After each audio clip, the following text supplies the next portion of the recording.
Here is a short demonstration of the new Stratasys Direct Parts on Demand feature within both GrabCAD Print and GrabCAD Print Pro. As you can see, I have GrabCAD Print open with a part on my tray, but what's new is this icon over to the left, Stratasys Direct Parts on Demand.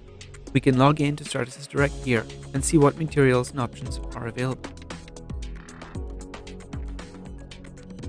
The materials and options are automatically updated based on availability. We can choose our material, infill style, and layer thickness, and even orient our parts, though this is only taken under advisement for now. You'll notice that the options presented are quite streamlined here compared to the full GrabCAD Print experience, but remember that if you have specific needs, you can always reach out to Stratasys Direct to discuss options. Once you're happy with your parts and options, you can simply hit Generate Quote, where you'll be able to set appropriate quantities and fetch a live estimate within a few seconds.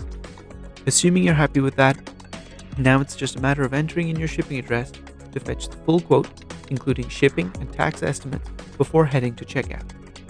Once you've provided your payment details and placed the order, it will appear in your Stratasys Direct order tracking, and you'll receive a confirmation email and tracking links. We hope you enjoy using Stratasys Direct Parts on Demand.